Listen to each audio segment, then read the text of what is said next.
اے جوانان ختم نبوت اٹھو، اے جوانان ختم نبوت۔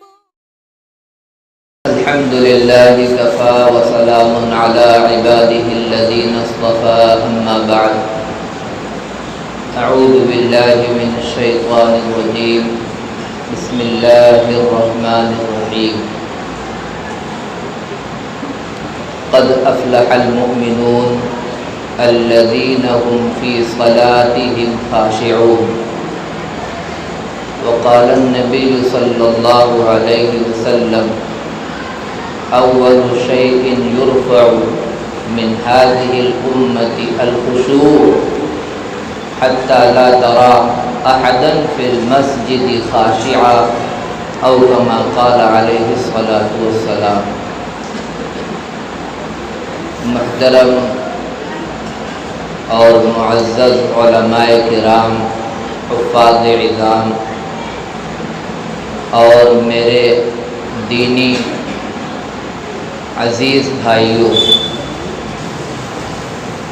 مجھے جو عنوان دیا گیا ہے وہ حضرت علی رضی اللہ تعالی عنہ کی سیرت ہے، اور اس کے بعد سیرت سبط رسول۔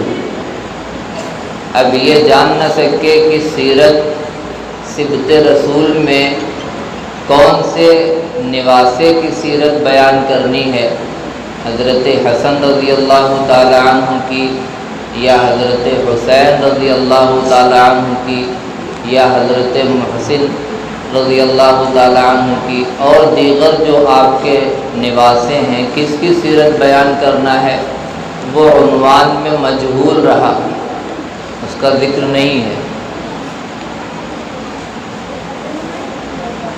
تو گویا کہ یہ دو موضوع مجھے ملے تھے، بلکہ اگر گہری نظر ڈالی جائے تو تین موضوع ہو جاتے ہیں۔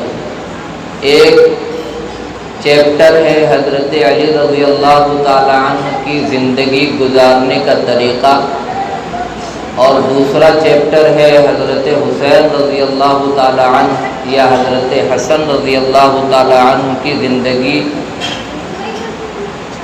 کی سوانح بیان کرنا۔ اور چونکہ درمیان میں واو استعمال کیا گیا ہے، سیرت علی و سیرت سبط رسول، تو ان دونوں میں مطابقت بھی بیان کرنی پڑے گی۔ گویا کہ تین موضوع مجھے ملے۔ کسی بھی شخص کی مکمل سیرت مختصر وقت میں بیان کر دینا کسی کے بس کی بات نہیں۔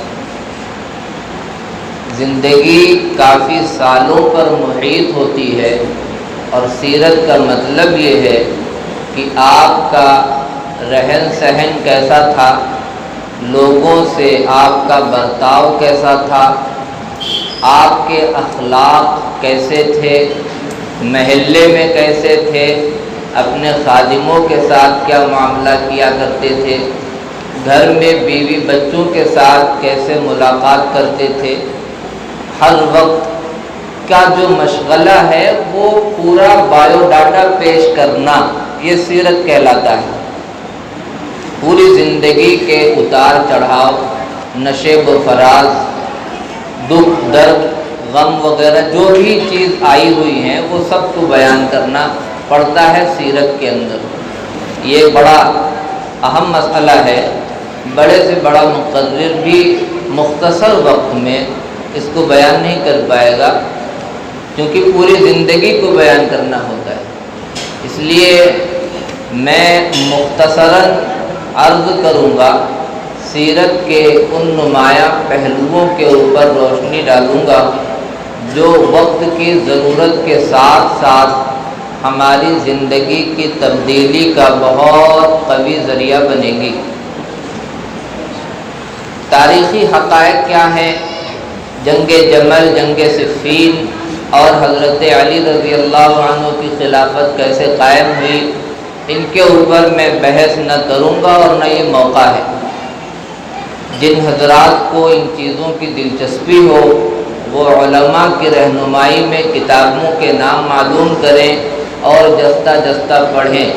یہ ایک درجہ اسلام کے ساتھ تو محبت ہے ہی، حضرت علی رضی اللہ تعالی عنہ کی زندگی کو جاننا، اس کو پڑھنا اور ان کی زندگی کے مطابق اپنی زندگی کو ڈھالنے کی کوشش کرنا، یہ دین کے مضبوط اور ایمان کے مضبوط ہونے کا بڑا ذریعہ بنے گا۔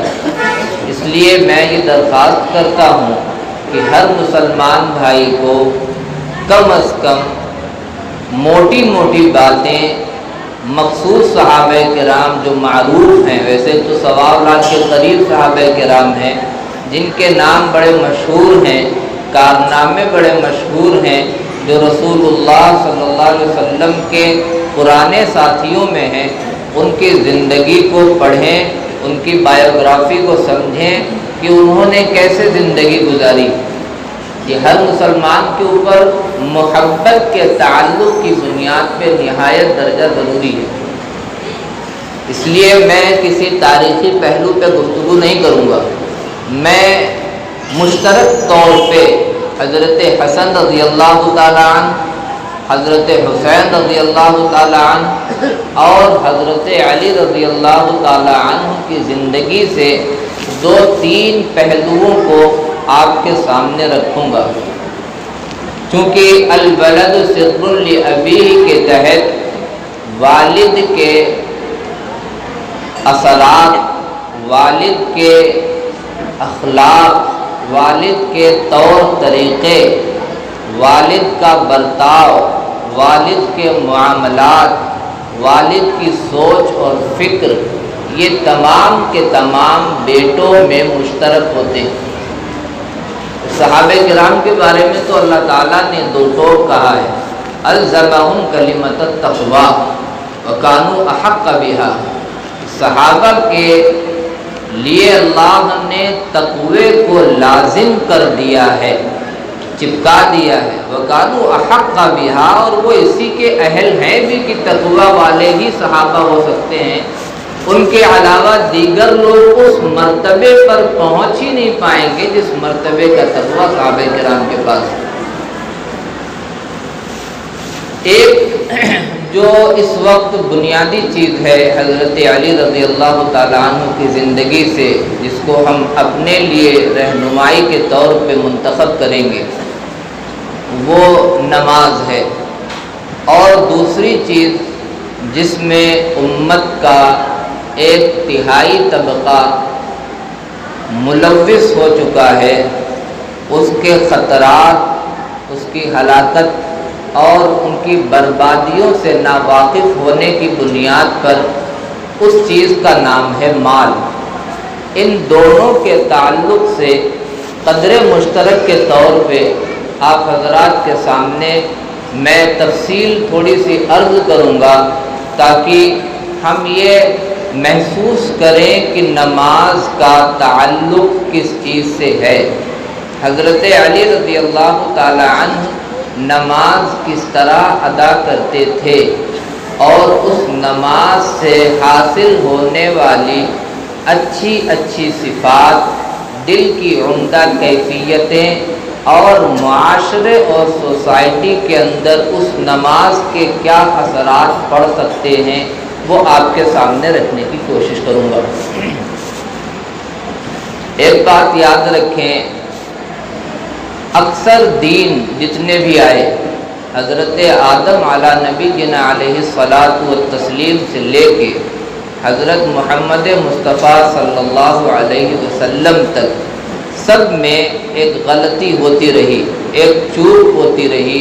وہ چوک یہ رہی کہ لوگوں نے اس دین کے ظاہری اعمال کو تھامے رکھا اور ان اعمال کی روح اور اس کے باطنی قوت اور طاقت کو چھوڑ دیا۔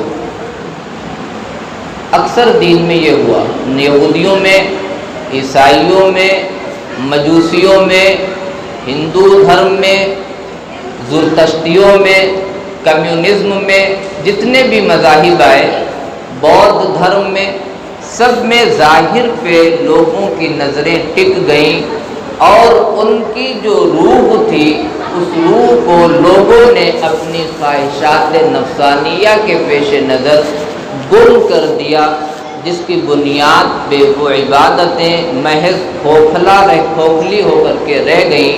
ان کے وہ نتائج، ان کے وہ ثمرات، ان کے وہ پھل جو ان عبادات سے ہمیں ملنا چاہیے تھے، ملنا بند ہو گئے۔ عبادات میں سب سے اہم چیز نماز ہے۔ اس کو ہم دیکھنا چاہتے ہیں حضرت علی رضی اللہ تعالی عنہ کی زندگی سے کہ ہماری نماز کتنی میچ کرتی ہے۔ احیاء العلوم علامہ غزالی رحمۃ اللہ علیہ کی ایک کتاب ہے جس میں آپ نے اخلاقی پہلوؤں پہ بہت زبردست گفتگو فرمائی ہے۔ اس میں حضرت علی رضی اللہ تعالی عنہ کے تعلق سے لکھا ہوا ہے کہ حضرت علی رضی اللہ تعالی عنہ سے فرمایا گیا، پوچھا گیا کہ جب نماز کا وقت ہوتا ہے تو آپ کی کیفیت کیا ہوتی ہے؟ یہ بڑا اہم سوال ہے۔ اس سوال کی حقیقت کو جو سمجھ گیا وہ نماز کی حقیقت کو پا جائے گا اور پھر اپنی کھلی آنکھوں سے اللہ کی مدد اترتی ہوئی دیکھے گا۔ حضرت علی رضی اللہ تعالیٰ عنہ سے سوال کیا گیا کہ آپ جب نماز کا وقت ہوتا ہے تو آپ کی کیفیت کیا ہوتی ہے؟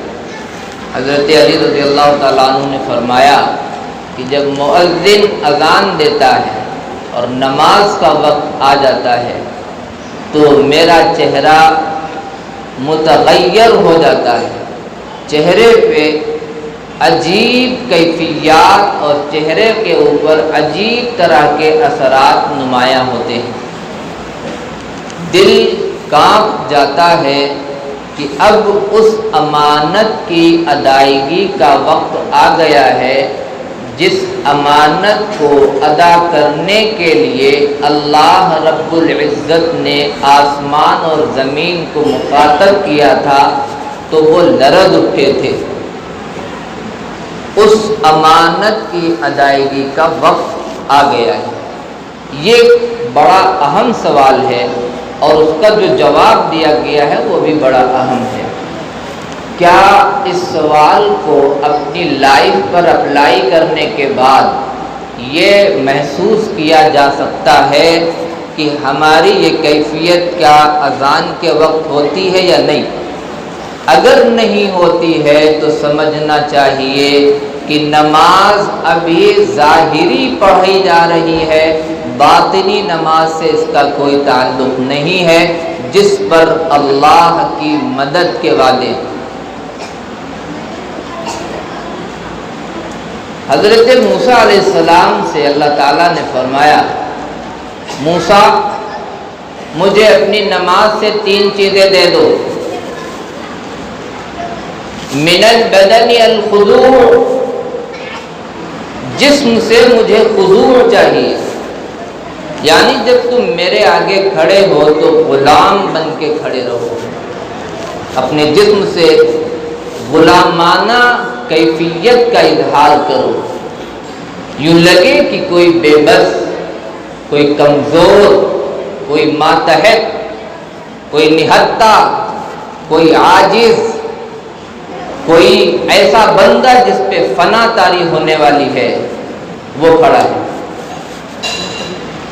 وَمِنَ الْقَلْبِ الْخُشُوعُ، اور موسیٰ مجھے نماز سے خشوع چاہیے، یعنی دل سے بھی غلامیت کا اقرار ہونا چاہیے، دل بھی غلامانہ کیفیتوں سے بھرا ہوا ہونا چاہیے، دل بھی اللہ کی عظمت کے پیش نظر کانپ رہا ہونا چاہیے، اللہ کی قدرت کے پیش نظر دہلا ہوا ہونا چاہیے۔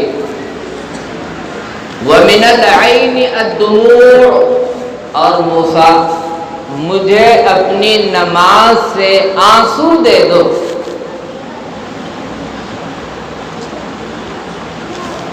ہم 40 سال سے 25 سال سے 20 سال سے 15 سال سے نماز پڑھتے ہیں، پڑھتے چلے آ رہے ہیں، کیا ہماری نماز میں جسمانی اعتبار سے تواضع، عاجزی، انکساری، ذلت، بے بسی، محتاجی ٹپکتی ہے؟ کیا ہمارے دل دوران نماز کانپ رہے ہوتے ہیں، یا ہمارے دل دنیا کے مشغلوں میں مشغول رہتے ہیں؟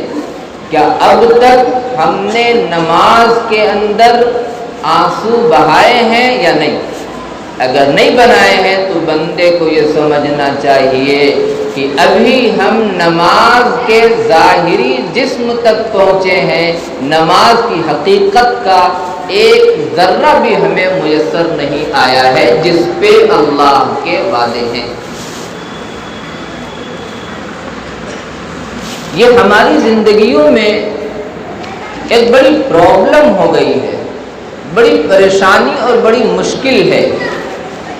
کہیں بھی دیکھیں کہ ہماری زندگی ایک میکینیکل ہو چکی، مشینی اعتبار سے جس طرح پرزے کام کرتے ہیں، ایک دوسرے سے جڑے ہوئے ہیں، ایک ساتھ وہ پرزے چل رہے ہیں، اس کے باوجود دونوں کے درمیان میں کوئی کمیونیکیشن نہیں ہے، کوئی گفتگو نہیں ہے۔ ایک پرزہ دوسرے پرزے کی ہمدردی یا دوسرے پرزے کی پریشانی کو محسوس نہیں کرتا ہے۔ یا اسی طرح سے اگر آپ سمجھنا چاہیں تو ایک باغ کی مثال لے لیں، باغ میں دیکھیں گے آپ کہ درخت بڑے قریب قریب کھڑے ہوئے ہیں، لیکن اس کے باوجود ان کے درمیان میں کوئی کمیونیکیشن نہیں ہے، کوئی گفتگو نہیں ہے، کوئی کسی کی ہمدردی سمجھنے والا نہیں ہے۔ اب اس چیز کو آزمانے کے لیے ذرا ہم یہ دیکھیں کہ ہمارا برتاؤ اس تعلق سے کیسا ہے۔ ایک صف میں کھڑے ہوتے ہیں لکڑی کی طرح، لیکن دل ملے ہوئے نہیں ہوتے ہیں۔ پاس میں نماز پڑھنے والا بندہ ہے، اس سے ہمارا دل ملا ہوا نہیں ہے، پتہ چلا ابھی ہمارے دل بہت دور ہیں اللہ کی رحمت سے، بہت دور ہیں، اتنی دور ہیں کہ ابھی ہم نماز پڑھ رہے ہیں جہاں پر ذلت کے سوا کچھ بھی نہیں ہے، وہاں پر آنے کے باوجود ہمیں جو جماعت ملی تھی اس کا ایک مقصد یہ بھی تھا کہ لوگوں کے دل ایک دوسرے سے جڑ جائیں۔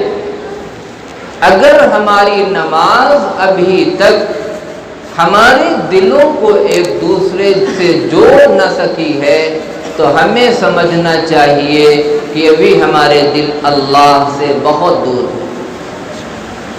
میں نے کہا نا، حضرت علی فرماتے تھے میرا چہرے کا رنگ بدل جاتا تھا۔ کیوں بدل جاتا تھا؟ انہیں معلوم تھا، دل میں خشوع تھا، اللہ کی عظمت آپ کے سامنے رہتی تھی، اللہ کی قہاریت اور اس کی جباریت اور اس کی قدرت، اللہ کا منتقم ہونا، ان تمام چیزوں کو اپنی نگاہوں کے سامنے محسوس کرتے تھے اور یہ سوچتے تھے کہ اب وہ وقت داخل ہو گیا ہے کہ میں اپنے رب سے گفتگو کروں گا۔ کہیں ایسا تو نہیں ہے کہ میں نے رب کی نافرمانی کر دی ہو اور میں رب سے گفتگو کرنے جاؤں تو میری گفتگو ناقابل قبول ہو جائے۔ یہ کوئی معمولی بات نہیں ہے، ابھی ہمارے دل ملے نہیں ہیں۔ جب نماز کے اندر رسول اللہ صلی اللہ علیہ وسلم نے فرمایا اول شیء یرفع من هذه الامة الخضوع، اس امت سے پہلی چیز جو اٹھائی جائے گی بہت ہی اہم بات ہے، یہ رسول اللہ کی بات ہے، آپ اس کو غور سے سمجھیں۔ حضور اکرم صلی اللہ علیہ وسلم فرمایا اول شیء یرفع من هذه الامة الخشوع، اس امت سے جو سب سے پہلی چیز اٹھائی جائے گی وہ دلوں کا خشوع اٹھا لیا جائے گا۔ حتی لا ترى فی المسجد احدا خاشعا، یہاں تک کہ تم مسجد میں کسی ایک بندے کو بھی خشوع کے ساتھ نماز پڑھنے والا نہیں دیکھو گے۔ ظاہر چل رہا ہے ہمارا، مجمع کثیر ہے الحمدللہ، جلسے جلوس قصبے میں ہوتے ہیں الحمدللہ، مسجدیں بہت سی ہیں الحمدللہ، مدارس بہت سے ہیں الحمدللہ، ظاہر ابھی چل رہا ہے، لیکن اگر باطنی کیفیات کو دیکھیں تو ہمارے دل ابھی تک ایک دوسرے سے ملے ہوئے نہیں ہیں۔ کیوں نہیں؟ اس لیے کہ اللہ نے جس نماز کو ہم سے چاہا تھا، ہم سے مانگا تھا، وہ نماز ابھی تک ہم 40 سال کی عمر میں ایک بار بھی نہیں پیش کر سکے۔ آخر کب پیش کریں گے؟ ایسے ہی پڑھتے رہیں گے۔ 4 سنتیں 40 سال سے پڑھ رہے ہیں، 5 منٹ میں آتی ہیں، کبھی تو ٹائمنگ ہونی چاہیے۔ ایک آدمی کام کرتا ہے، شروعات میں اس میں نکھار نہیں ہوتا ہے، لیکن وہ کام کرتے کرتے اپنے ہنر کا اتنا ماہر ہو جاتا ہے کہ کام میں بہت خوبصورتی آ جاتی ہے۔ ہم ایک نماز سنت یا نفل پڑھ رہے ہیں اور ایک مدت سے پڑھ رہے ہیں، اتنی ہی جلدی سجدہ، 20 سیکنڈ کا ایک سجدہ، 10 سیکنڈ کا ایک رکوع اور 10 سیکنڈ کا جو ہے تسبیحات یا سبحان ربی العظیم یا سبحان ربی الاعلیٰ، اس میں ابھی تک جو ہے بڑھوتری کیوں نہیں ہوئی، خوبصورتی کیوں پیدا نہیں ہوئی؟ اس لیے کہ ہم نے نماز کو فقط ایک چیز سمجھا ہوا ہے کہ ہمیں اس طرح سے ادا کرنا ہے۔ کیوں؟ حالانکہ یہ چاہیے تھا کہ جب ہم اللہ کے آگے کھڑے ہوتے تو نماز کو مناجات بنا دیتے، گفتگو کرتے اللہ سے۔ بخاری شریف کی روایت ہے اذا قام العبد فی صلاتہ یناجی ربہ، کہ جب بندہ نماز پڑھنے کھڑا ہوتا ہے تو وہ اپنے رب سے مناجات کرتا ہے، وہ انگلش میں کہیں تو کمیونیکیشن کرتا ہے، لہر پور کی بھاشا میں کہیں تو اللہ سے وہ بات چیت کرتا ہے۔ کیا یہ کیفیت ہماری نماز میں ہے؟ حضرت علی رضی اللہ تعالیٰ عنہ کی سیرت میں بیان کر رہا ہوں کہ آپ کی نماز کیسی تھی اور کس نماز کے اوپر اللہ کے انعامات کے وعدے۔ کیا ابھی تک نماز میں مناجات، اللہ سے گفتگو، اللہ سے بات چیت، اللہ سے کمیونیکیشن کی کیفیت پیدا ہوئی ہے؟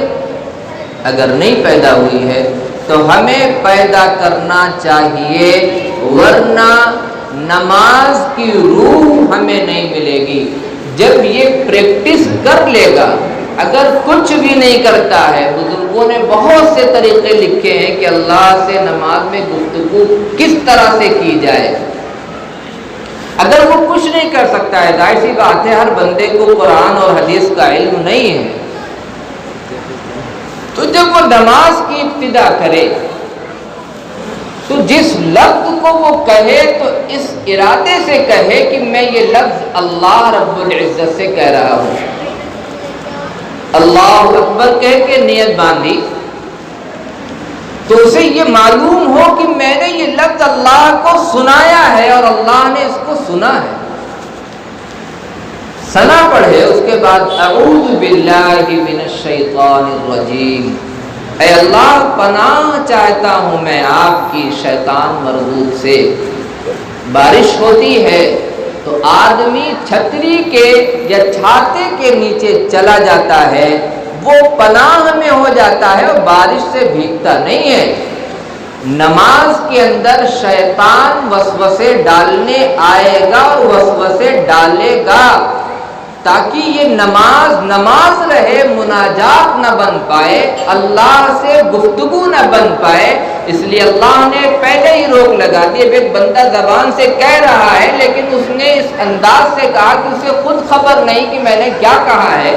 جب وہ اس احساس کے ساتھ کہے گا اعوذ باللہ من الشیطان الرجیم، میں پناہ میں آ رہا ہوں اے اللہ تیری، کیوں؟ اس لیے کہ بڑا کمزور ہوں، تجھ سے گفتگو کرنا چاہتا ہوں، اپنا درد رکھنا چاہتا ہوں، میں روح نماز لینا چاہتا ہوں، نماز کی حقیقت لینا چاہتا ہوں، لیکن یہ شیطان مردود وسوسے ڈالے گا دل کے اندر، تاکہ دل آپ کے نزدیک نہ ہونے پائے، اس لیے میں پناہ میں آنا چاہتا ہوں۔ اب اس کا لہجہ بدلے گا، جب بندہ اس انداز سے پڑھے گا ہر ایک چیز کہ میں اللہ کو سنا رہا ہوں، تو اس کے لہجے میں فرق آئے گا، اور جب اس انداز سے وہ پڑھنا شروع کرے گا، جس کا جی چاہے تجربہ کر لے، زیادہ نہیں 10 یا 11 دن اس پہ پریکٹس کر لے، انشاءاللہ اس کے جو وسوسے ہیں سب ختم ہو جائیں گے، اور جب یہ نماز پڑھے گا تو اس کے جسم سے بھی ذلت ٹپکے گی، اس کی نگاہیں بھی بہکیں گی نہیں، حتیٰ کہ دل بھی نہیں بہکے گا۔ پھر بندے کو وہ علم حاصل ہونا شروع ہوگا جو کتابوں سے نہیں ملتا ہے۔ نماز کی بنیاد پہ اللہ تعالیٰ مکاشفہ عطا فرماتا ہے۔ بزرگوں نے لکھا ہے اللہ والوں کو نماز میں کسی اللہ والے کو قیام کی حالت میں کچھ مل گیا، کسی کو رکوع کی حالت میں کچھ ملا، کسی کو سجدے کی حالت میں کچھ ملا، تو یہ ہماری جو زندگی کی پریشانی ہے کہ ہمارے دل ابھی لوگوں سے نہیں ملے ہیں۔ یہ کوئی بڑی بات نہیں ہے، ہمارے دل ابھی تک اللہ کے نزدیک نہیں ہوئے، نمازوں میں بھی، ذکر میں بھی، تلاوت میں بھی، کہیں بھی نہیں بس ایک ادائیگی کرتے۔ کبھی آپ نے غور کیا دل، نیت جو ہے دل کے ارادے کا نام ہے۔ بندہ زبان سے کیا کہتا ہے؟ نیت کرتا ہوں میں 4 رکعت نماز ظہر فرض واسطے اللہ تعالیٰ کے، رخ میرا کعبہ شریف کی طرف۔ کیوں کہتا ہے؟ کیا اس کا رخ پچھم ہے، پورب کی طرف تھا؟ کیوں کہتا ہے؟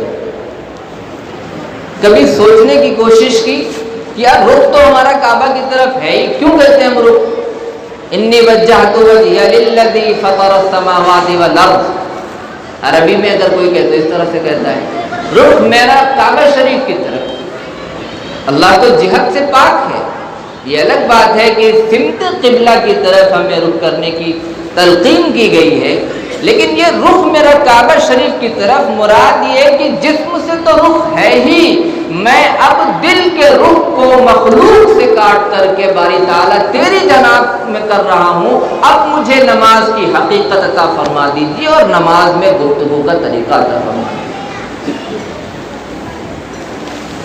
جب یہ کیفیت پیدا ہوگی، کیونکہ خشوع اٹھایا جائے گا اس امت سے، حضور نے زبان دی صلی اللہ علیہ وسلم، حتی لا ترى احدا فیہا خاشعا، مسجد میں بہت سے نمازی ہوں گے، بھر جائیں گی مسجدیں، لیکن ان کے دل ابھی اللہ کے قریب نہیں ہوئے ہوں گے، اس لیے وہ جلدی جلدی نماز پڑھ کے نکل، یہاں تک کہ حدیث شریف میں نمازی کو چور تک بتایا گیا ہے کہ جلدی جلدی نماز پڑھتا ہے، نماز میں چوری کر رہا ہے۔ حقیقت پیدا ہوگی۔ حضرت علی کی سیرت رضی اللہ تعالیٰ عنہ کے نمایاں پہلوؤں میں سے یہ ہے کہ کم از کم دوران نماز ہمیں یہ استحضار ہو اور ہم اپنے آپ کو سوچیں کہ اب بارگاہ الہی میں کھڑے، اس رب کے سامنے کھڑے ہیں جو میرے کالے کرتوتوں کو بھی جانتا ہے اور میرے دل کے اندر پیدا ہونے والے وسوسوں کو بھی جانتا ہے۔ اچھا، اس کے لیے کیا کرنا پڑے گا؟ ایک تو یہ کوشش، دوسری کوشش یہ کرنی پڑے گی کہ ہمیں دعا کی عادت ڈالنی پڑے گی۔ اگر نہیں ڈالیں گے تو بندہ ابھی وتر میں کیا وعدہ کر کے آیا اللہ سے کچھ پتا ہے؟ اللہم انا نستعینک، آگے کہتا ہے وَنَتْرُكُ مَن يَفْجُرُ، وتر میں کہہ رہا ہے کہ اللہ ہم اس بندے کا ساتھ چھوڑے دے رہے ہیں جو آپ کی نافرمانی کرتا ہے۔ چونکہ نماز مناجات نہیں بنی، تو پھر وہ نماز سے نکلنے کے بعد فوراً اس بندے سے دوستی گانٹھنے کی کوشش کرتا ہے جو اللہ کی نافرمانی کھلا کھلا کرتا ہے۔ نماز ابھی ہماری بنی نہیں نماز، جب یہ کمیونیکیشن کی کیفیت آئے گی نماز میں، گفتگو کا انداز آئے گا، تب بندے کو سوچنا چاہیے کہ اب کچھ ہم مسلمان ہونا شروع ہوئے ہیں۔ اسی کو تو قرآن نے کہا ان الصلاۃ تنہی عن الفحشاء والمنکر، نماز روک دیتی ہے لوگوں کو گناہوں سے، فحشاء سے بھی روکتی ہے اور منکرات سے بھی روکتی ہے۔ اس کے باوجود نمازیوں سے سب کچھ ہو رہا ہے۔ کیوں ہو رہا ہے؟ اس لیے کہ نماز کو یناجی ربا، یعنی ہم نے کمیونیکیشن بنایا ہی نہیں، گفتگو اللہ سے بنائی ہی نہیں ہے۔ آخر کب بنائیں گے؟ کون سا وقت ہے؟ اگر نہیں بن رہا ہے تو 10 منٹ سے لے کے 5 منٹ روزانہ نکالیں۔ دل اللہ سے نزدیک ہے کہ نہیں، اس کا ایک پیرامیٹر میں نے یہ دیا ہے، پیمانہ جانچیں اسے کہ ہمارا دل قریب ہے اللہ کے، نہیں قریب ہے۔ زمانے گزر گئے نماز پڑھتے ہوئے، نماز میں مزہ آ رہا ہے کہ نہیں آ رہا ہے؟ نماز میں تو کیفیت یہ ہوتی کہ بس جلدی جلدی پڑھ کے نکلے، اس کا مطلب یہ کہ دل کہیں اور بھٹک رہا ہے۔ ابھی ان کے دل سے دنیا کی محبت اللہ کی عدالت میں بھی نکلی ہوئی نہیں ہے۔ بہت بڑے مفسر گزرے ہیں، انہوں نے حضرت ابراہیم علیہ السلام کے تعلق سے دعا کی تفسیر کی، ان نعبد وجنبنی وبنی ان نعبد الاصنام، اے میرے رب مجھے اور میرے بیٹے اسماعیل کو بتوں کی عبادت سے بچا لینا۔ یہ بات یاد رکھیں کہ پیغمبر نبوت ملنے سے پہلے بھی کبھی بھی کسی بت کی پوجا نہیں کرتے۔ پھر کیوں فرمایا وَجُنُبْنِي وَبَنِيَّ أَن نَعْبُدَ الْأَصْنَامَ، مولا ہم اور میرے بیٹے کو اس بات سے بچا لیجئے گا کہ ہم بتوں کی پوجا کریں۔ مفسر نے لکھا کہ یہاں اصنام سے مراد مال اور دولت کی محبت اور دنیا کی محبت ہے، کہ اللہ تعالیٰ میرے دل میں کبھی مال اور دنیا کی محبت نہ آنے پائے کہ جب ہم آپ سے نماز میں ملاقات کریں تو وہ خلل انداز ہو۔ یہ کیفیت کیسے پیدا ہو؟ 5 منٹ نکالے روزانہ، یہ دیکھنے کے لیے کہ ہمارا دل اللہ سے نزدیک ہے کہ نہیں۔ اس کا دل نزدیک ہوتا ہے۔ آپ ہمارے دوست ہیں، جب آپ پہ حالات آتے ہیں، ہمارے بہت سے دوست ہیں، ان کے گھر پہ کوئی واقعہ ہوا یا وہ کسی ٹینشن میں ہیں تو وہ بھاگتے آتے ہیں۔ ہر دوست کے پاس جاتا ہے دوست اپنی گفتگو بتانے، اپنا واقعہ بتانے، اپنا غم سنانے اور اس کا حل تلاش کرنے جاتا نہیں جاتا ہے؟ جو جگری دوست ہوتا ہے ہر بندہ جاتا ہے۔ پوری لائف میں اس کا ایک دوست ایسا ہوتا ہے جس سے کوئی بات چھپی نہیں ہوتی۔ ارے ہوتا ہے کہ نہیں ہوتا؟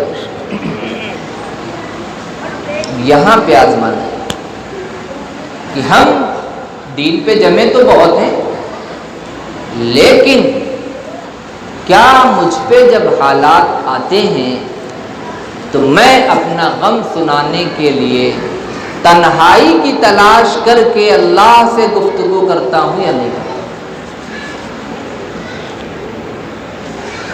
اللہ کی دوستی کا حق ادا کرتے ہیں کہ نہیں کرتے؟ ہم سے آ کے سارے غم بتائے گا۔ وہی بندہ اگر اس کا دل اللہ کے بہت قریب ہوتا، یہ ایک کونا پکڑتا جہاں نہ آدم ہوتا نہ آدم زاد، یہ اور اس کا رب، وہاں کہتا۔ اب کوئی بندہ کہے کہ مجھے دعا مانگنا نہیں آتا، تو اللہ سے یہ مانگو کہ اللہ تعالیٰ میرے دل کی قساوت کو اور سختی کو دور کر دے۔ میرے آنسو کیوں نہیں نکلتے مولا؟ آپ ہی میرے دل کو نرم کرنے والے ہیں، میرے دل کو نرم کر دیجئے۔ میرے ساتھ یہ حادثہ پیش آیا ہے، اے اللہ آپ بند دروازوں کو کھولنے والے ہیں، ہمارے لیے دروازہ کھول دیجئے۔ جب یہ تنہائی میں اللہ سے گفتگو کرنے والا بن جائے تو یہ سمجھ لینا چاہیے کہ اس بندے کا دل اللہ کے بہت قریب ہے۔ اگر یہ کیفیت نہیں ہے تو ابھی سمجھنا چاہیے کہ ہم بہت دور ہیں ابھی اللہ رب العزت سے۔ کسی ایک بزرگ کا واقعہ بتائیں آپ کہ وہ جا کر کے ڈائریکٹ کسی دوست سے انہوں نے یہ گفتگو کی، نہ سب سے پہلے رب متعال کے سامنے اپنا قضیہ رکھا ہے۔ یہ حالات ہیں اللہ تعالیٰ، ایسی کیفیات ہیں، ہم کمزور بندے ہیں، مولا کوئی حل پیش کر دیجئے۔ جب وہ دعا کی پریکٹس ہوتی ہے اور دعا میں نماز کی کیفیات مانگی جاتی ہیں، پھر جب اذان ہوگی تو اس بندے کے دل کے اوپر ایک ایسا اثر پڑے گا کہ اس کا دل کانپ جائے گا کہ اللہ کی عظمت کے پیش نظر میں کہاں تھا اور کہاں سے نکل کے آیا ہوں، مجھے ان تمام دنیاوی کاموں کو پیر مارنا ہے اور رب تعالی سے اپنی حقیقت حال بیان کرنی ہے۔ اللہ تعالیٰ نے فرمایا اقیم الصلاۃ لذکری، میری یاد میں رہ کے نماز پڑھا کرو۔ کیا فرمایا بھائی صاحب؟ میری یاد میں رہ کے نماز پڑھا کرو۔ کیا اللہ کی یاد؟ میں کسی کو طنز نہیں کر رہا ہوں، کوئی یہ نہ سمجھے کسی کو نشانہ بنا کے خود بڑے صوفی بنے گھوم رہے ہیں، نہیں، یہ بات نہیں ہے۔ میں بتا رہا ہوں یہ بات، اور یہ بہت ضروری ہے۔ اگر نماز صحیح ہو گئی، رب کعبہ کی قسم ساری عبادتیں صحیح ہو جائیں گی۔ اول ما یحاسب العبد به یوم القیامہ الصلاۃ، عبادات میں سب سے پہلے سوال نماز کا ہوگا۔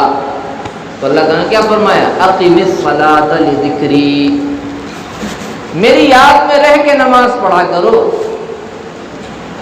کیا اللہ کے اس مطالبے کو ہم پورا کرتے ہیں 5 منٹ کی نماز میں؟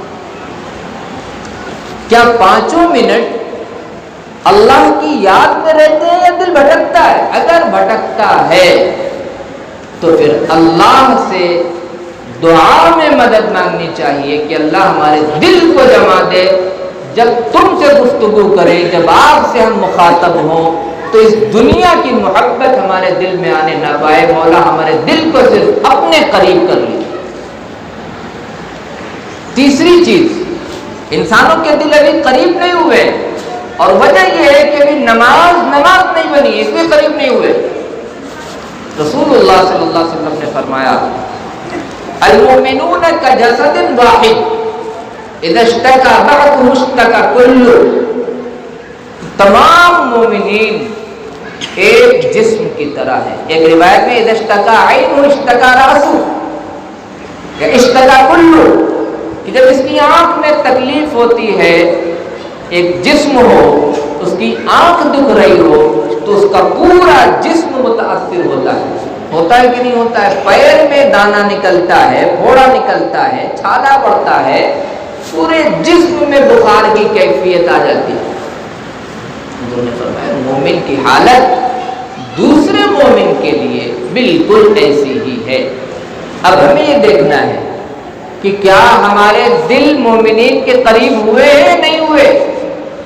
اگر کسی مسلمان کو تکلیف پہنچتی ہے تو ہمیں بستر پہ نیند آ جاتی ہے یا ہمیں الجھن پڑنے لگتی ہے کہ ارے فلاں مسلمان پریشان، کیونکہ ہمیں تو ایک جسم بتایا گیا ہے، چاہے وہ ایران کا رہنے والا ہو، سعودی عرب کا رہنے والا ہو، افغانستان کا رہنے والا ہو، کسی ملک کا رہنے والا ہو، اگر اس کے تکلیف ہوئی اور ہم یہاں مٹھائیاں کھانے میں لگے ہوئے ہیں، ہم یہاں اپنی خوشیوں میں مگن ہیں، ذرہ برابر ہمارے دل پہ ان کی تکلیف کا احساس نہیں ہوا ہے، تو بندے کو سمجھنا چاہیے کہ ابھی ہم بہت دور ہیں، اللہ کے قریب نہیں پہنچے۔ یہ مخلوق اللہ نے جو بنائی ہے امت محمدیہ کو نفع اور آسانی کے لیے، کیا پڑھا جاتا ہے کنتم خیر امت اخرجت للناس، امت کے نفع کے لیے آپ نکالے گئے، تو کسی کی تکلیف پہ اگر تکلیف نہ ہوئی تو اس کا مطلب محبت نہیں ہے۔ ماں کو تکلیف ہوتی ہے، بیٹا الجھن میں آ جاتا ہے، ماں سے محبت ہے۔ اگر کہیں دوسری ماں کے ساتھ کچھ ہوا، اس کی عزت لوٹی گئی یا اس کی عصمت دری کی گئی یا اسے قتل کر دیا گیا یا مسلمان بھائیوں کے اوپر ظلم کیا گیا، اس کے باوجود ہمارے دل کے اوپر جو تک نہیں رہے گا، کوئی احساس نہیں ہوا، تو ہمیں سمجھنا چاہیے کہ ابھی ہم بہت دور کھڑے ہیں اس مقام سے جہاں پر ہمیں پہنچنا ہے۔ اور یہ سب خرابی اس لیے ہے کہ ابھی نماز نہیں بنی ہے جیسی حضرت علی رضی اللہ تعالیٰ عنہ کی ہوئی۔ اس لیے ہمیں نماز کو درست کرنا پڑے گا۔ اگر نہیں کیا، قرآن نے کیا کہا ہے؟ قد افلح المؤمنون الذین هم فی صلاتهم خاشعون، وہ ایمان والے یقیناً کامیاب ہیں جن کی نمازیں خشوع والی ہیں، یعنی دل ادھر ہی مائل ہے، ہمدردی ختم ہو گئی ہے۔ ایک بندہ میرے پاس آیا تھا، بڑا 4000 روپے ماہانہ وہ پاتا تھا، تو وہ کہنے لگا مفتی صاحب وہ بڑی تنخواہ کم ہے، میں جہاں کام کر رہا ہوں اللہ نے مجھے بہت نوازا ہے۔ دلی کا واقعہ بتا رہے تھے، وہ مسلمان ہیں، وہاں میں فیکٹری میں کام کرتا ہوں، تنخواہ میری 4000 ہے، اس میں بیوی بھی ہے، بچے بھی ہیں، پورا نہیں ہوتا۔ تو میں نے کہا پھر یہ بات سمجھ میں نہیں آتی کہ وہ چیریٹی میں خوب پیسے دیتے ہیں،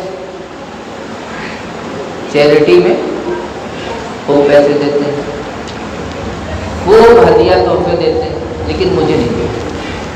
اس بندے نے کہا مجھے لگتا ہے یہ ریاکاری کرتا ہے۔ میں نے کہا بالکل صحیح کہا، اگر اس کی نیت انسانیت کی ہمدردی ہوتی تو یہ 4000 پر ملازم شخص کو بھی ہدیہ دیتا۔ دل نہیں ملے، اگر دل ملے ہوتے تو دوسرے فضول خرچوں میں خرچ کر کے نام کمانے کے لیے جو خرچ کیا گیا اس کو نہ دے کر کے امام محلہ کی تنخواہ میں بڑھا کے دے دیا جاتا۔ دل نہیں ملے ابھی تک، کیونکہ نماز صحیح نہیں، نماز اس لیے بھی صحیح نہیں ہوئی کہ ہم صفیں درست نہیں کرتے۔ حدیث شریف میں کیا ہے؟ لَتُسَوَّنَّ الصُّفُوفَ أَوْ لَيُخَالِفَنَّ اللَّهُ بَيْنَ قُلُوبِكُمْ، نماز میں صفیں درست رکھا کرو، اگر نہیں رکھو گے تمہارے دل کے اندر پھٹن ڈال دیں گے، پھٹے ہوئے دل سب کے۔ تو یہ عالم ہے کہ بڑی خوشی ہوتی ہے جب اس بندے کو کوئی تکلیف پہنچتی ہے جس کے نظریے ہمارے نظریے سے میچ نہیں کرتے، جس کی سوچ ہماری سوچ سے میچ نہیں کرتی ہے، وہ اگر تکلیف میں آ جائے تو ہمیں بہت مزہ آتا ہے، اور ڈٹھا پڑا ہوا ہے ماتھے کے اوپر، یہ کیسی بات ہو گئی بھائی؟ المسلم من سلم المسلمون من لسانه ويده، کب عمل کریں گے، کب دور آئے گا، کب نماز درست کریں گے کہ نماز کی مٹھاس۔ وقت کافی ہو گیا ہے، میں نے سوچا تھا 2 پہلوؤں کو رکھوں گا، ابھی ایک ہی ادھورا رہ گیا، 1 گھنٹے کا وقت دیا گیا تھا، 10 بجے سے بولنا، 10 بجے تک۔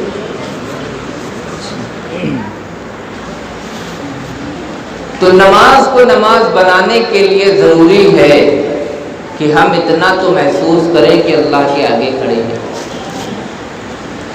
رسول اللہ صلی اللہ علیہ وسلم نے فرمایا ان العبد لا يصلي الصلاۃ، ابو داؤد شریف کی روایت ہے کہ ایک بندہ نماز پڑھتا ہے، ولا يكتب نصفها ولا ثلثها ولا ربعها ولا خمسها ولا سدسها ولا عشرها، انما يكتب ما عقل منها کہ ایک بندہ نماز پڑھتا ہے، وہ نماز کا آدھا حصہ بھی نہیں پاتا، بلکہ تہائی بھی نہیں پاتا، چوتھائی بھی نہیں پاتا، اور 10واں حصہ بھی نہیں پاتا۔ انما یکتب ما عقل منہا، نماز کی اتنی ہی قدر کی جاتی ہے اللہ کے یہاں جتنی قدر میں اس نے نماز کو سمجھ کے پڑھا ہے۔ ارے ہم دیکھیں تو خود کو کہ آخر نماز ہماری کیوں صحیح نہیں ہو رہی؟ نیت کرتا ہوں میں 2 رکعت نماز سنت ہے، کیا نیت کرنے سے محض عظمت آ گئی؟ ایک آدمی میں آیا یا مفتی ہلال صاحب آئے، اچھا علماء کی عزت آدمی کیوں کرتا ہے؟ علم کی عظمت کی بنیاد پہ۔ مفتی ہلال صاحب تشریف لائے، ایک آدمی کہ نیت کرتا ہوں میں کھڑے ہونے کی مفتی ہلال صاحب کے استقبال میں، یہ کہنے سے کیا اس کے دل میں عظمت آ گئی؟ عظمت تو دل کا نام ہے، عظمت تو دل کا نام ہے۔ اگر ہم نے زبان سے ادا بھی کر لیا کہ میں نیت کرتا ہوں 2 رکعت نماز پڑھنے کی، اور دل ہمارا ادھر ادھر بھٹکتا رہا ہے، تو یہ سمجھ لینا چاہیے کہ جس نماز کا مطالبہ امت سے حضرت علی رضی اللہ تعالیٰ عنہ نے کیا بھی اس سے کوسوں دور ہے۔ وَخَشَعَتِ الْأَصْوَاتُ لِلرَّحْمَنِ، نماز کا ایک اثر یہ بھی ہے کہ جب نمازی نماز کی حقیقت کو پاتا ہے تو پھر اس کی زندگی کے اندر برکتیں آنا شروع ہو جاتی ہیں۔ وہ جو سنتے ہیں چکی چلا لی صحابہ کرام نے، وہ جو آپ سنتے ہیں کہ 2 رکعت نماز پڑھ کر کے فلاں کام صحابہ کرام نے کروا لیا، وہ نماز تھی جن کے بارے میں میں گفتگو کر رہا ہوں، وہ نماز نہیں تھی جو ہم پڑھتے ہیں۔ کھوکھلی ہے یہ، اس کا کھوکھلا پن دل کی قساوت کی وجہ سے ہے، دل میں دنیا کی محبت کی وجہ سے ہے۔ اللہ سے محبت ہوتی تو کسی اور طرف دل نہ جاتا نماز کے اندر۔ یہ ضرورت ہے کہ ہم اپنی نمازوں کو درست کریں، اچھی طرح وضو کریں، اللہ سے مدد مانگے کہ مولا ایک نماز کا چسکا لگا دیجئے، ہمیں نماز کی مٹھاس دے دیجئے، لذت عطا کر دیجئے۔ اگر آپ کر دیں گے تو میں آپ کے قریب ہو جاؤں گا، میں آپ کے بہت قریب ہونا چاہتا ہوں۔ دنیا اور شیطان مجھ پہ حاوی ہے، ابھی تک میں وہ نماز نہیں پیش کر سکا جو آپ پیش کر۔ حدیث شریف میں کیا؟ الصلاۃ معراج المومنین، نماز مومن کی کیا ہے؟ معراج۔ رسول اکرم صلی اللہ علیہ وسلم نے اللہ سے 7ویں آسمان کو کراس کر کے سدرۃ المنتہا پہ پہنچ کے اور بھی آگے پہنچ کے اللہ سے ہم کلامی کی کہ نہیں؟ بتائیے، ارے گفتگو ہوئی کہ نہیں ہوئی؟ ہوئی۔ آپ تو نہیں پہنچ سکتے کیونکہ وہ نبی نہیں۔ حضور نے کیا کہا؟ الصلاۃ معراج المومنین، نماز مومن کی معراج ہے۔ میں وہاں پہنچ کے گفتگو کرتا تھا، تم نیچے پہنچ کے بھی اللہ سے گفتگو کر سکتے ہو۔ اپنا دوسرا بتاؤ، جب بندہ سوچ کے پڑھے گا، کم از کم ہر بندے کو نماز میں پڑھی جانے والی سورت کا ترجمہ پکا یاد ہونا چاہیے تاکہ اس کو یہ احساس رہے کہ میں اللہ سے کہہ کیا رہا ہوں۔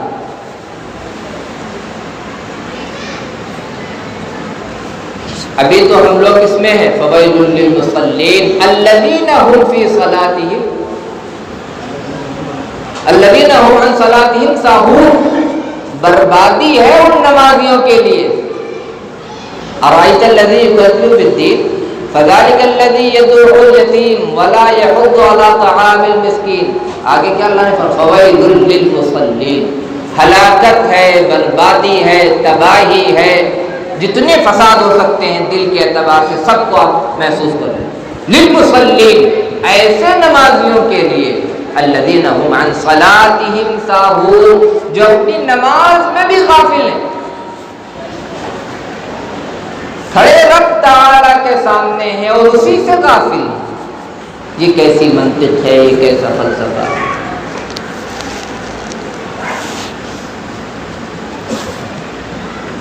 شرابی کے لیے حکم ہے قرآن پاک میں، لا تقربوا الصلاۃ وانتم سکارا۔ اگر تم نشے کی حالت میں ہو، کملا میں، سگریٹ میں، گل منجن میں نشہ نہیں ہوتا۔ کہیں کوئی آدمی کملا کھانے والے پہ اعتراض کر دے، کملا کھا کے نماز نہیں پڑھ سکتے، شراب کا نشہ مراد ہے، یا ایسا نشہ جس میں زمین اور آسمان میں فرق نہ کر سکے، بھائی اور بہن میں فرق نہ کر سکے۔ کوئی منجن کر لے جو منجن نہ کرتا وہ فرق نہیں کرے گا کہ یہ میری بہن ہے، اس کو سب یاد رہے گا، چکر آئیں گے۔ نشے میں فرق نہیں رہتا ہے۔ قرآن نے کیا کہا؟ لا تقربوا الصلاۃ وانتم سکارا، جب تم نشے کی حالت میں ہو تو نماز کے قریب مت جاؤ، حتی تعلموا ما تقولون، یہاں تک کہ تم جان لو کہ تم نماز میں کہہ کیا رہے ہو۔ جب یہ کیفیت پیدا ہو جائے تب نماز میں آؤ۔ اب ذرا اس کو گہری نظر سے دیکھیں، لا تقربوا الصلاۃ وانتم سکارا، جب دنیا کی عیش و عشرت کے نشے میں مگن ہو تو نماز کے قریب مت آؤ۔ تعلموا ما تقولون، تمہیں معلوم ہونا چاہیے کہ تم نماز میں کھڑے ہو، اپنے رب کے سامنے کھڑے ہو، تم کہہ کیا رہے ہو۔ اب اس کا مطلب یہ نہیں کہ کوئی بندہ نمازی نہ پڑھے کہ مجھے خیال آتے ہیں، نہیں، یہ گہری بات ہے کہ مطالبہ یہ ہے کہ نماز ایسی ہونا چاہیے کہ ہمیں معلوم ہو کہ ہم رب تعالیٰ سے کہہ کیا رہے ہیں۔ مال کا نشہ ہوتا کہ نہیں ہوتا، دنیا کا نشہ ہوتا، اچھا یہ اندازہ کر لگانا ہے کہ اللہ سے محبت ہے یا دنیا سے محبت ہے، بہت آسان ہے، بہت ایزی۔ اگر عبادت کے درمیان لطف آئے، مزہ آئے، لذت ملے اور دنیا سے اس کا دل گھبرائے تو سمجھ جانا چاہیے اس کے دل میں محبت الہی ہے۔ اگر نماز پڑھ کے نماز میں ہی جلدی سے سلام پھیر کے اس کا دل مسجد میں نہیں ٹک رہا ہے، بھاگ رہا ہے، الا یہ کہ کوئی ضرورت ہو، اگر ضرورت ہو تو الگ چیز ہے، کوئی ضرورت بھی نہیں ہے وہ بھاگ رہا ہے بہت تیزی سے، تو یہ اس کی علامت ہے کہ اس کا دل ابھی مسجد کے تعلق سے اور نماز کے تعلق سے وہ محبت اپنے دل پہ نہیں رکھ سکا ہے جو محبت ہونی چاہیے تھی۔ اس لیے حضرت علی رضی اللہ تعالی عنہ، جتنے صحابہ کرام، سب کی قرآن نے گواہی دی، الذین هم فی صلاتہم خاشعون۔ قرآن پاک میں اللہ تعالیٰ نے کیا فرمایا؟ الذی یراک حین تقوم وتقلبک فی الساجدین، اللہ وہ ہے جو تمہیں دیکھتا رہتا ہے۔ دیکھتا رہتا ہے کیا؟ دل کی کیفیت کو دیکھتا ہے، دل کے جذبات کو دیکھتا ہے، دل کے اندر اٹھنے والے خیالات کو دیکھ رہا ہے۔ حین تقوم، جب تم کھڑے ہوئے ہو، اور جب تم سجدے میں جاتے ہو کیا کیا تم سوچ رہے ہو، کیا کیا کھچڑی پکا رہے ہو، وہ سب جانتا ہے کہ تم نماز کیسی پیش کر رہے ہو۔ اس پہ بھی تو ہمیں ڈینگے مارتے ہیں، ہم لوگ کیا مارتے ہیں؟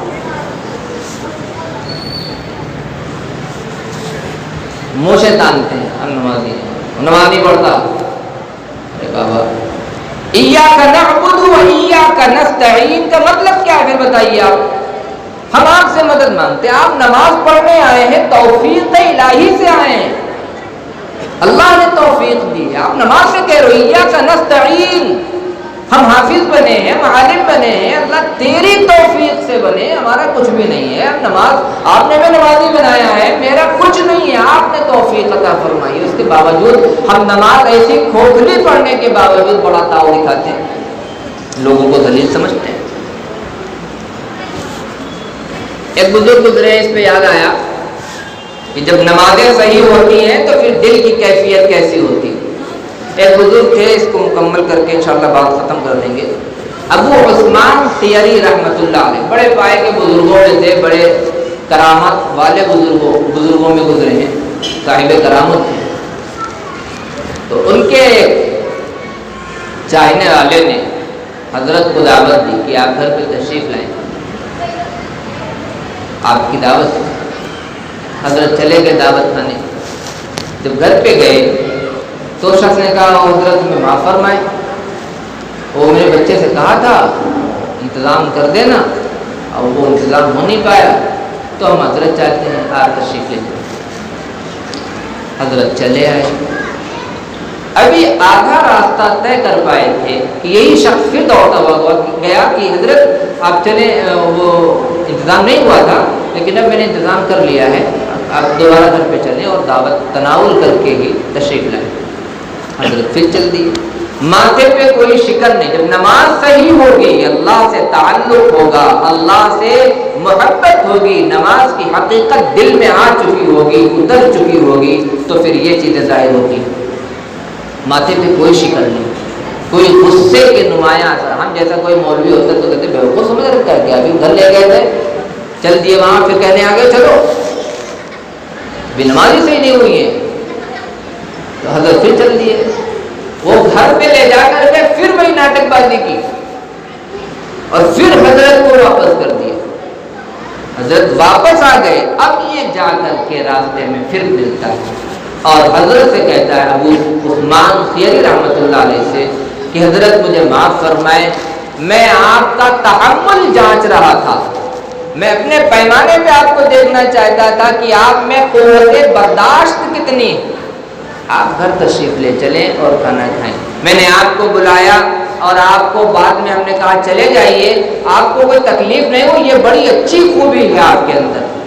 تو جب نماز صحیح ہوتی ہے تو جواب کیا ہوتا ہے؟ ہم جیسا مولوی ہوتا تو پوری کی طرح بھول جاتا کہ ارے اتنی بڑی اچھی ہمارے اندر عادت ہے، اس نے تعریف کر دی. حضرت نے فرمایا ارے اس میں کیا بات ہوئی، یہ خوبی تو کتے میں ہے، اسے بلاؤ تو آ جاتا ہے، بگاؤ تو چلا جاتا ہے، تو میرا کیا کمال ہے اس میں، تم نے ایسی کون سی چیز دیکھ لی. ہم جیسا ہوگا تو کیا کرتے، پوری کی طرح بھول جاتے کہ بہت بڑا پکڑ بند نہیں ہے ہماری. اللہ سب دیکھ رہا ہے، واللہ خیر الماکرین، ساری چالیں سمجھ رہا ہے اللہ تعالیٰ. کرو. دل کی درستگی بہت ضروری ہے. اللہ دل کو دیکھتے ہیں. ان اللہ لا ينظر الى صورکم ولکن ينظر الى قلوبکم. اللہ تمہارے دل کو دیکھ رہا ہے، صورت کے اوپر فیصلہ نہیں کرتا، چاہے جتنا خراب بدصورت کیوں نہ ہو، اگر دل اس کا روشن ہے، رب کعبہ کی قسم قیامت کے دن اس کے چہرے کی سفیدی سے سارا عالم روشن ہو جائے گا. یوم تبیض وجوہ وتسود وجوہ. قیامت کے دن نافرمان جو دنیا میں بڑے گورے چٹے پرفیوم لگا کے نکلنے والے، ہیئر اسٹائل دینے اور لینے والے، وہ گناہوں میں گئے تھے، ان کے چہرے قیامت کے دن کالے ہوں گے. اور جو نہایت درجہ بدصورت کالے کلوٹے تھے لیکن اطاعت خدا بندی میں نمازیں بنا کر کے اللہ کے دربار میں حاضری دی ہوگی، تو یوم تبیض وجوہ، ان کے چہرے دمک رہے ہوں گے، چمک رہے ہوں گے. نماز کو بنانے کی ضرورت ہے. یہ حضرت علی رضی اللہ تعالی عنہ کی زندگی کا ایک نمونہ ہم نے پیش کیا ہے. اللہ تعالی ہمیں کہنے سننے کے مطابق نمازیں. اے جوانان ختم نبوت اٹھو، اے جوان